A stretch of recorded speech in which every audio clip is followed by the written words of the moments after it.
Welcome to the 106th installment of Ear to the Ground, the Land Stewardship Project's audio podcast on family farming, sustainable agriculture, local food systems, and local democracy. I'm Brian DeVore of the Land Stewardship Project. Jim and Allison Deutsch have had a hectic couple of years. Since graduating from the Land Stewardship Project's Farm Beginnings course in 2006, the 30-something couple has bounced around from farm to farm under various rental arrangements.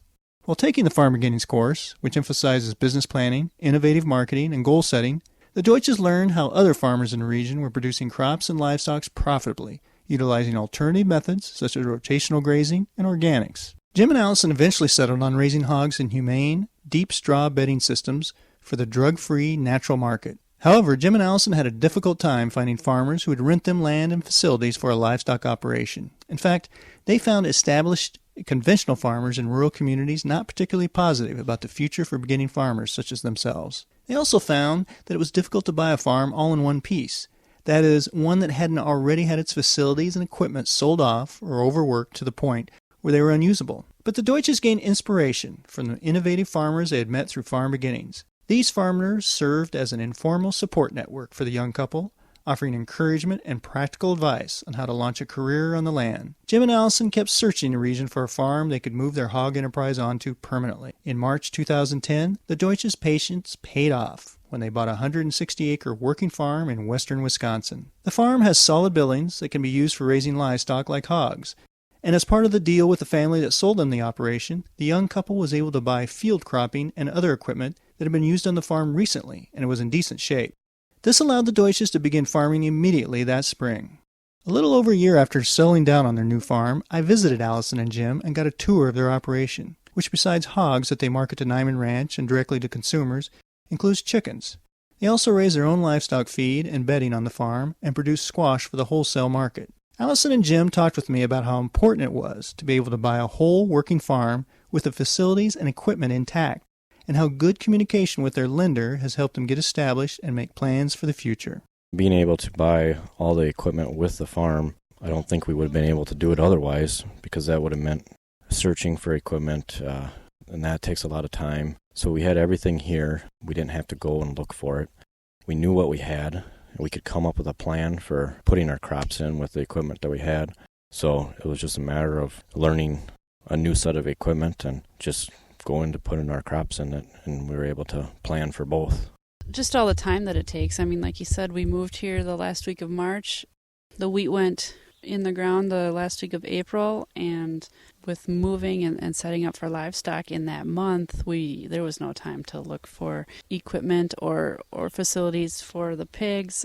We had to have it all here ready to go, ready to start making money right away. One of the other things we talked about was you really spend a fair amount of time doing business planning and kind of looking at the books and really planning ahead, and actually at the end of the year kind of looking at what worked, what didn't, kind of what you did, kind of, you said, kind of creating almost a storyline of how things went, and that's really helped you figure out where you're going and what you might need to do in the next year to prepare. But also it helps with your lender, that they appreciate that as well. Yeah, I mean, we take a lot of records. We keep records on everything we do for all the crops and all the animals, day-to-day activities.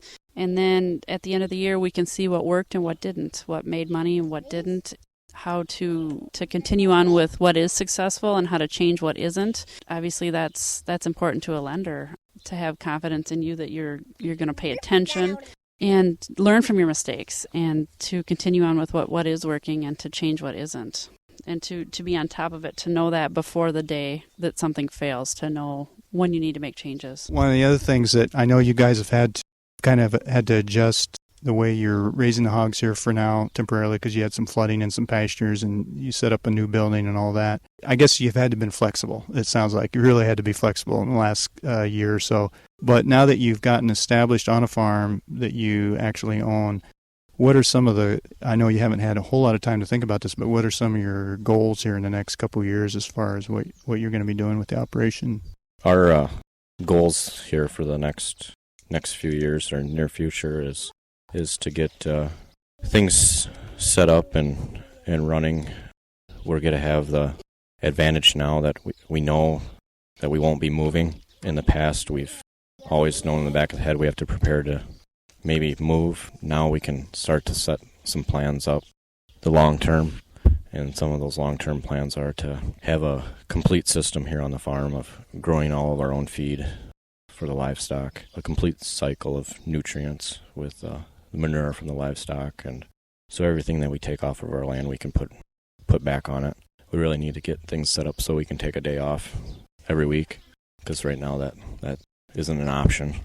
One of the things you guys ran into, you said when you first were shown an interest in farming, was a lot of negativity, and that can be just as much of a barrier as lack of funds or lack of facilities or whatever. Maybe if you could talk a little bit about how important that is, maybe to run into some people who are realistic about the challenges but aren't saying, well, there's just no way you can do it. It sounds like you were able to run into some farmers after running into some of that negativity who were a little bit more positive about getting beginning farmers established. That's been the biggest, the most positive thing from the Land Stewardship Project for us has just been the network of farmers that are positive and that are realistic and that are willing to help a young person get started and not see us as some kind of threat. And that's often the perception in the conventional farming world. So many people, existing farmers from LSP, have helped teach us everything about everything we've learned about crops, livestock, organic, and just have been willing to share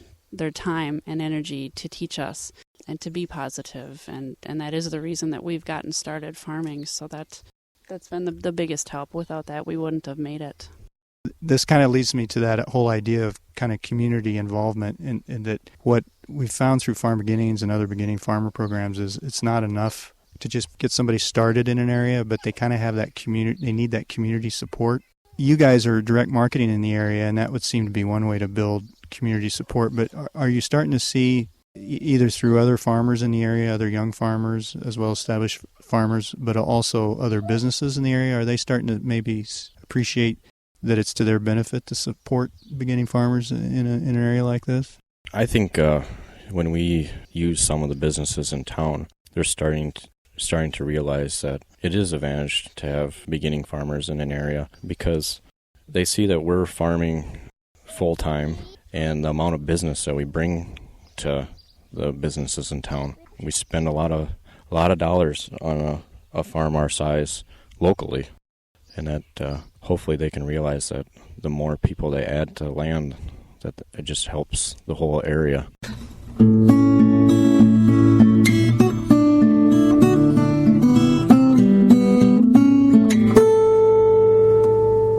For more information on LSP's Farm Beginnings program, see www.farmbeginnings.org. If you have comments or suggestions about this podcast, contact Brian DeVore at bdevore@landstewardshipproject.org, or you can call 612-722-6377. Thanks to Laura Borgendale, a Western Minnesota musician, for Ear to the Ground's theme music. And a special thank you to all of Land Stewardship Project's members who make initiatives such as this podcast possible. If you're not a member, visit landstewardshipproject.org to learn how you can support LSP. Thanks for listening.